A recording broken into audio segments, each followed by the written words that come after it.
Welcome to Alaska Weather, a production of Alaska Public Media and the National Weather Service, Alaska Region. Produced and broadcast daily from the studios of KAKM, Alaska Weather provides complete forecasts, public, marine, and aviation for all of Alaska.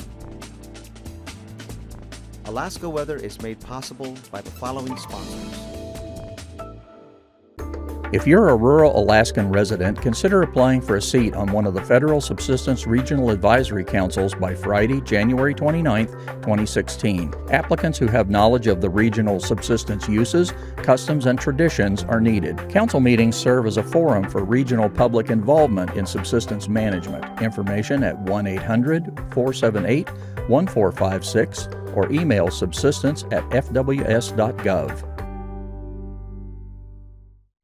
It's never too early to set expectations and goals for your child's education. The UA College Savings Plan provides opportunities that can help you reach your educational savings goals. Save in Alaska. Study anywhere. There is more information available by calling 1-888, the number 4, and then Alaska. This message sponsored by the UA College Savings Plan.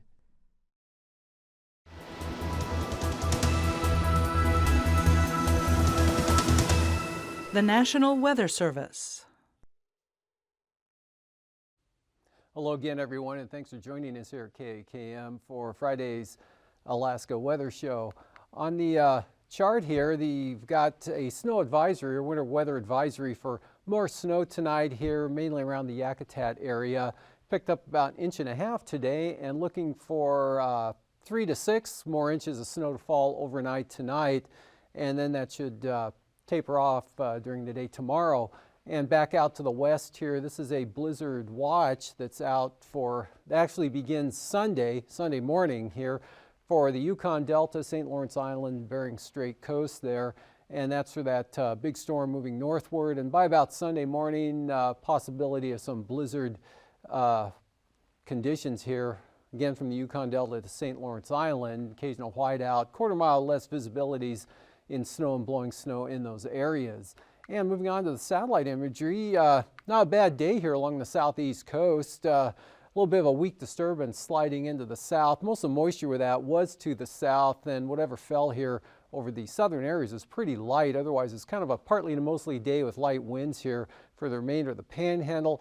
Back to the west here, a band of moisture lifting up to the coastline in conjunction with this circulation here that pulled over to the Kenai Peninsula during the afternoon hours.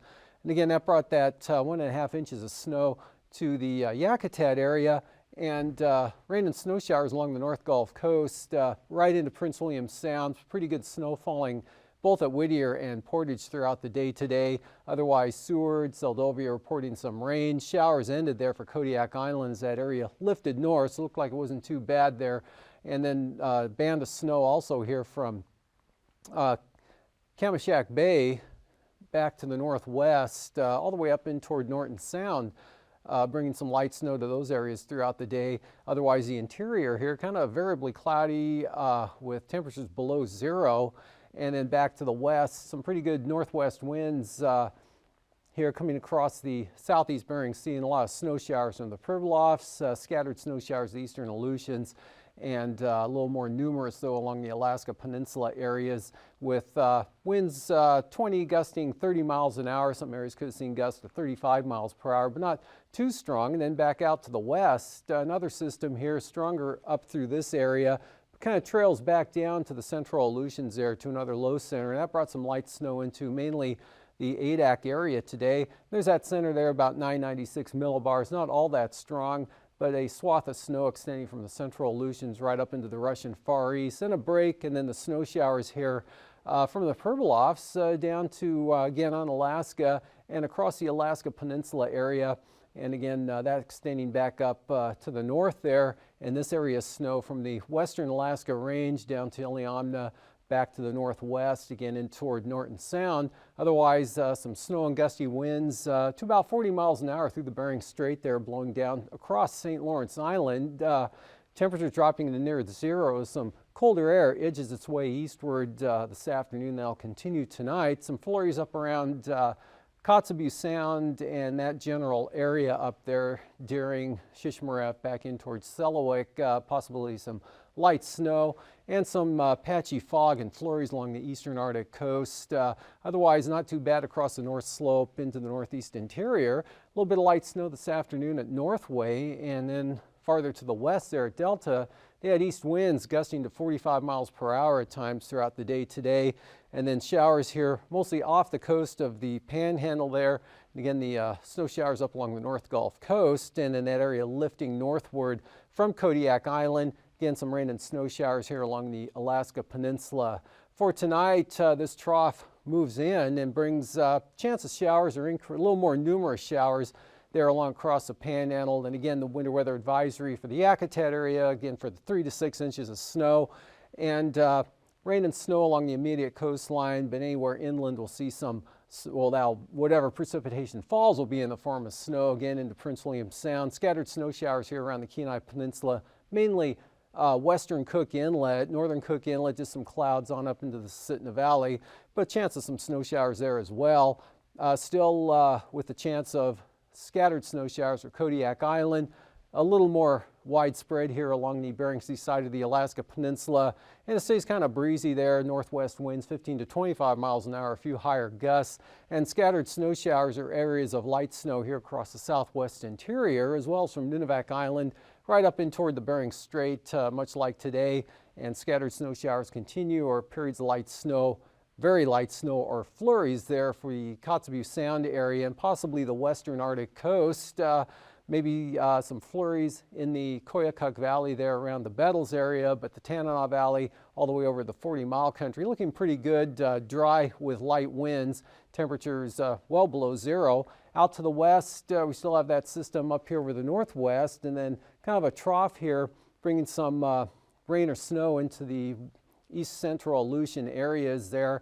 And then the next big storm making its way onto the map late tonight there, which tomorrow will push northeastward. We've got a 933 millibar low sitting right on top of Amchitka Island tomorrow afternoon with strong storm or severe storm and hurricane force winds here all across the area, especially in advance of the front, wrapping back around, probably develop some snow and blowing snow. Visibility has probably dropped to a quarter mile or less there at Chimia during the afternoon hours. That colder air moves in once the low center pulls off to the northwest.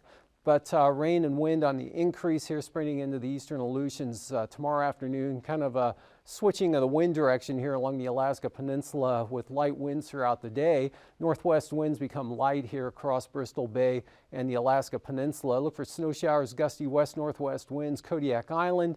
And areas of light snow will be a little more numerous in the morning hours here over the southwest interior, but that'll begin to dissipate throughout the afternoon, becoming pretty fair along the southwest coast here with some clearing along with light wind conditions from St. Lawrence Island right down to Togiak Bay. And not too bad, pretty dry day for the Seward Peninsula on up into the Chukchi Sea. Scattered snow showers, actually flurries here, mostly cloudy with areas of flurries from the Koyukuk Valley all the way out to about Selawik, and a chance of some light snow and patchy fog for the western Arctic coast. Otherwise dry up here over the north slope, eastern Arctic coast, right down into the Tanana Valley once again. And we still have this persistent low hanging around the Kenai Peninsula there, western Prince William Sound. So it's going to keep it variably cloudy with a chance of snow showers all across south central Alaska. And again, along the North Gulf Coast, snow showers all over to Yakutat. Chance of some isolated rain or snow showers here over the southeast coast, but really a mostly dry day in that area as this next system rolls up toward Vancouver Island. That'll tend to increase the offshore flow there and keep conditions dry.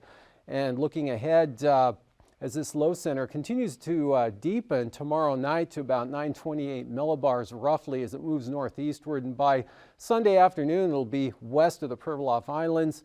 And you can see that'll be some pretty good winds south to southwest, 60 to 80 mile per hour wind gusts there into the Pribilofs. Front pushes inland here, so look for blizzard conditions to develop over the Yukon Delta late tomorrow night, especially on Sunday back up to St. Lawrence Island. Snow and blowing snow into the interior with The rain and the warmer conditions here down toward Kodiak Island, working up into southern Cook Inlet, northeast Bristol Bay, rain or snow changing to rain over toward Iliamna, and generally fair and dry over the interior. Still some flurries up over the Koyukuk Valley areas, but looking pretty good here all over the eastern interior down into the Copper River Basin. Variably cloudy, a little moisture here possibly lingering over western Prince William Sound, but very strong gale force winds here with rain and snow showers into the eastern Aleutians and Alaska Peninsula, and good gales and storm force winds here back to the west over the central Aleutians, and again even stronger. We got hurricane force winds as that storm continues to rage there in the Bering Sea on Sunday and Sunday night. Otherwise, here across the southeast coast, a partly to mostly sunny day with isolated chance of a snow shower or a rain and snow shower along the coast of Prince of Wales Island. Otherwise looking pretty good. Temperatures down that way today, up to 42 at Metlakatla this afternoon. That was a warm spot in the state. Otherwise 36 at Sitka.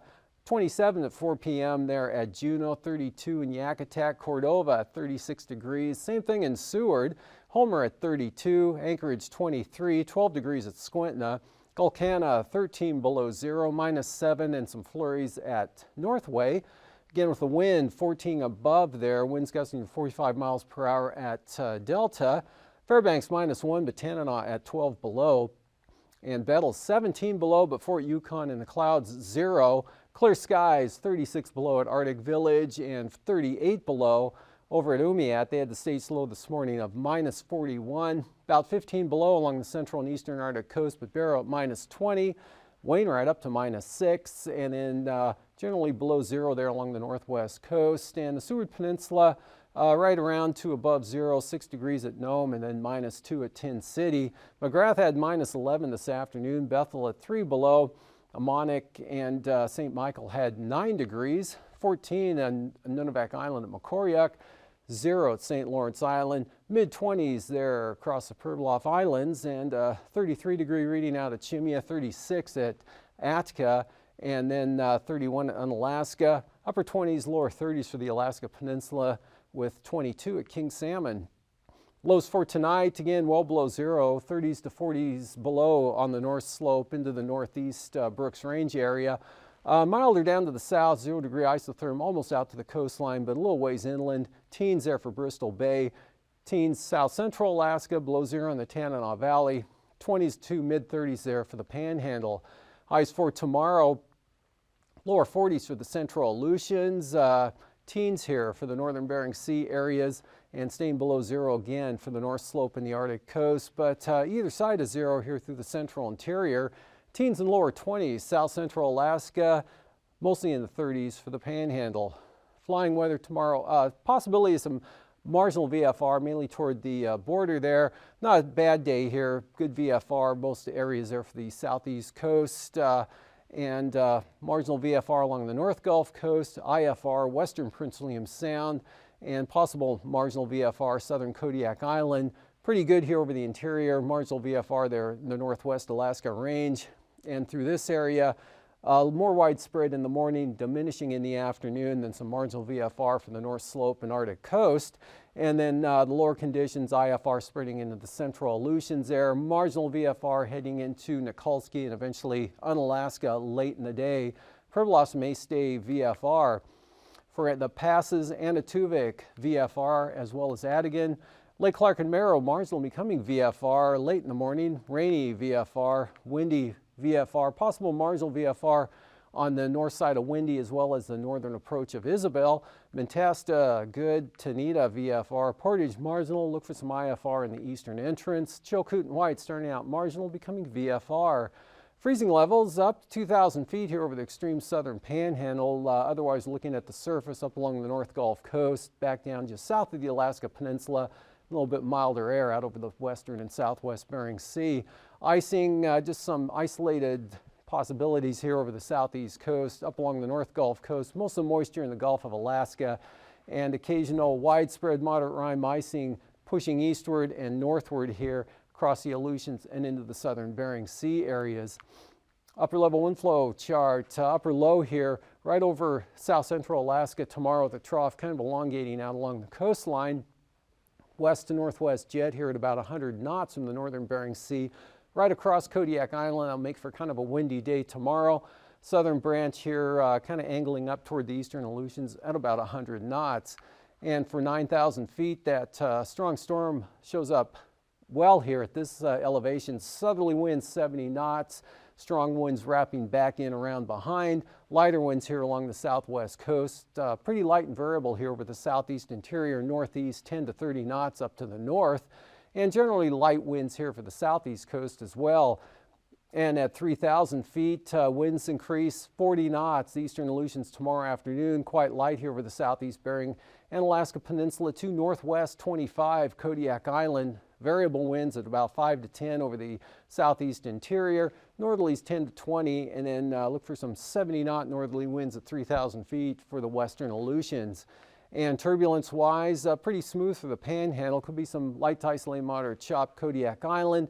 Look for severe below 6 to 8,000 feet from Atka, all the way back out to Shimia into the southern Bering Sea. Moderate chop advancing over toward the eastern Aleutians in the afternoon. And after the break of Hangar Flying, I'll be back with the marine forecasts.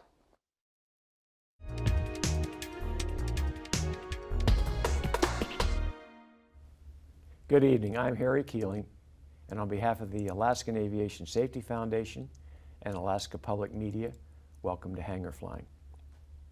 Our guest this evening is John White, who is a professor of aviation technology at UAA.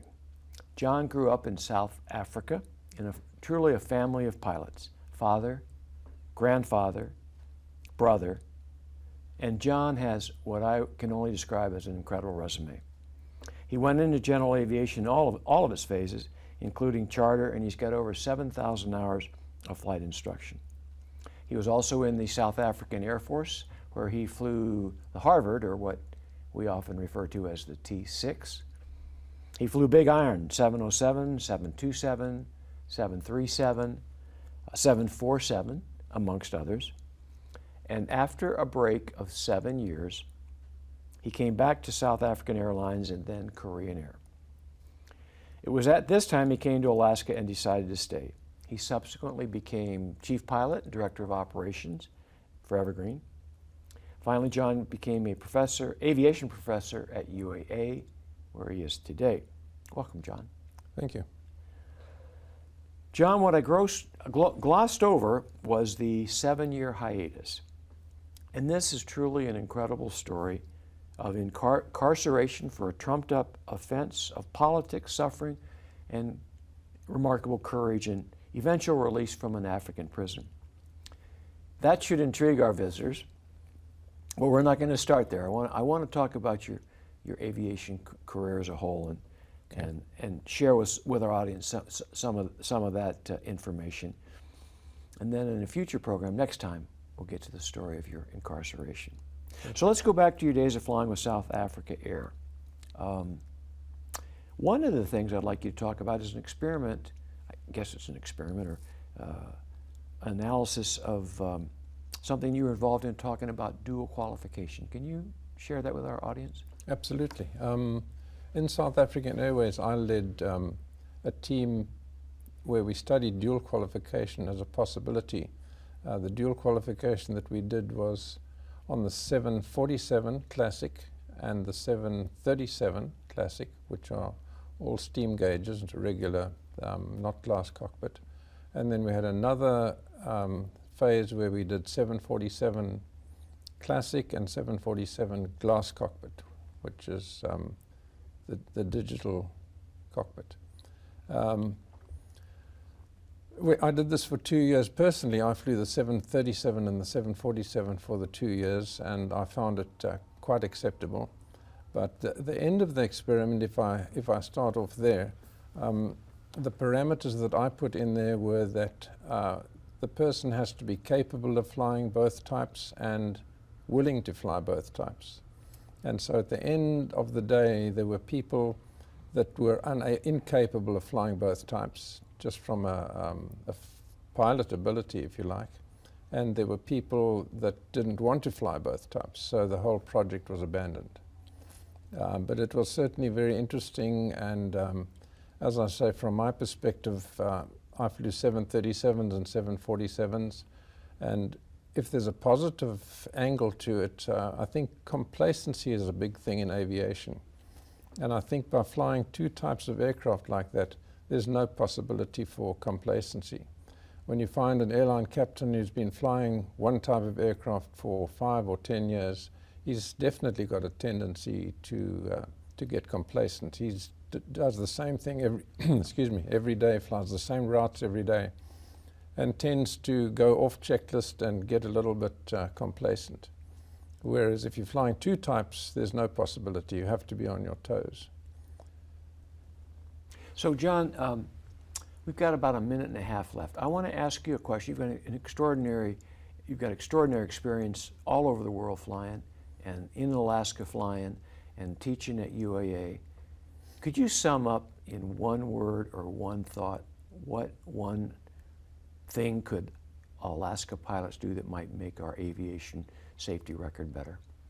I think what all pilots should do is they should channel their training through the university. I think we give one of the best training facilities in the country, maybe the world. And if there's one other thing I could add, I think each pilot should set his own limitations. And the combination of those two, you've got to get good pilots. Good. Well, thank you for that. And ladies and gentlemen, I would encourage you to, and I do each show, but I would really encourage you to tune in next time. John's going to be back, and I think you already realize that he's a very experienced pilot with loads of information to share. But unless you've heard him speak before, I can tell you when he talks about a really extraordinary experience that he had that took 7 years of his life. He was in an African prison, and it's associated with aviation, but I'm going to let him tell the story. So tune in next time. John White will be back with us and tell us a story, a truly incredible story. Until next time, fly safe.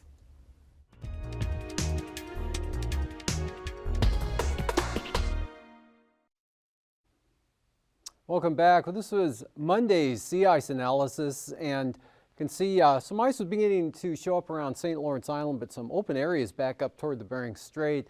Then today, that filled in and moved southward quite nicely. Whatever open areas there were in the Chukchi Sea are definitely gone now. And the forecast here through Wednesday from the Monarch area or out to the west here down to Nunivak Island, this area will continue to advance westward, 25 to 40 nautical miles. Again, that's through Wednesday. But south of Nunivak Island on into Bristol Bay, that area of ice expected to retreat and compact back in toward the coastline. Both those areas at about 15 nautical miles again through Wednesday. On to the marine forecast here. No heavy winds expected at all through the panhandle along the coast or inside waters through the weekend. The exception being on Sunday, Northern Lynn Canal north winds increasing to 35 knots with 7-foot seas. Otherwise, light 15-knot winds down to the south. 20 to 25-knot winds along the central and south coast out of the northwest, but much lighter up to the north. And for Prince William Sound, south winds at 10 tomorrow. Light variable winds for northern Cook Inlet. And then small craft advisories for west-northwesterlies, 25 to 30 knots here across Kodiak Island, Shelikof Strait. West-southwest, Barren Islands and the western Gulf Coast with 7 to 8 foot seas. For Sunday, light north winds here for northern Cook Inlet. Light winds continue for Prince William Sound. Light northwesterlies for the North Gulf Coast, and winds on the increase here. Small craft advisories, those winds southeast increasing to 30 knots there for the Barren Islands. Southerlies at 30, Kodiak Island. Small craft advisories, Shelikof Strait on up into the extreme areas of southern Cook Inlet, otherwise northeast to 20. For Bristol Bay tomorrow, northwest 25 knots, heavy freezing spray out through this area. It's freezing spray down along the Bering Sea side of the Alaska Peninsula. West winds here pretty brisk, 30 knots there southwest of Kodiak Island, but much lighter and becoming east in the afternoon there for the peninsula. Then on Sunday, we've got southerly storms here right across the peninsula, seas up to 28 feet, southeasterly gales in for Bristol Bay. And then here, Sitkinak over to about Chignik, southerlies at 35 knots, southwest winds 45 knots with 34-foot seas. And out in the Aleutians, starting out in the eastern Aleutians tomorrow, 30 to 35 knot east-southeasterlies increasing throughout the afternoon there for the Fox Islands. Then you get into the severe storms and hurricane force winds here from Adak and Atka all the way back out to Shimia. Northerlies at 65 knots there, 26-foot seas, and west of Adak, south winds at 65 knots with 34-foot seas. And the outlook for Sunday for these areas, winds drop back to 55 knots here out over the far western zone, but westerly 65 to 70 knots here for the west central and central Aleutians, and 60 to 70 knot winds blowing right in across the eastern Aleutians. And then for the southwest coast tomorrow, 20 to 25 knot winds out of the north in those areas. St. Lawrence Island, northerlies at 25 knots. Small craft advisories also for the northern Bering Spray with heavy freezing spray through these areas. And then strong gales here developing in the afternoon for the Pribilofs with those seas building to 16 feet. And looking ahead to Sunday, south winds 60 knots sustained, 40-foot seas for the Pribilofs, east to southeasterlies 45 knots for the coast. Storm warnings, northern Bering Sea across St. Lawrence Island. The Arctic coast, east-northeasterlies at 20 for the east side, northeast 15 for the west side, up to 25 knots there for the Chukchi Sea. And then brisk wind advisories from Wales up to Cape Beaufort on Sunday. Otherwise, east-northeast 15 to 20 knots for the remainder of the coastline. For tonight, again, chance of showers increase for the southeast coast. Snow advisory for the Yakutat area. And just some scattered moisture out here to the west, and that next big storm pushing into the Aleutians tomorrow with the high wind warnings, hurricane force, and strong gales. And then that system pushes up to just west of the Pribilofs for strong winds. Blizzard conditions, the Yukon Delta up to the Bering Strait, fair and cold over the interior. That's a look at These forecasts are to be used for planning purposes only. Call 1-800-WX-BRIEF for a formal pre-flight briefing. Always file a flight plan before you go flying. The U.S. Coast Guard Auxiliary urges you to leave a float plan with a friend or the harbor master before you go boating. Alaska Weather is made possible by the following sponsors.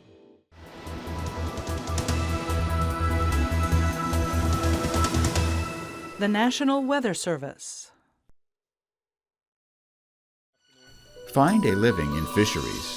The UAS Fisheries Technology Program offers online study from anywhere in Alaska, plus labs and workshops in many Alaska towns.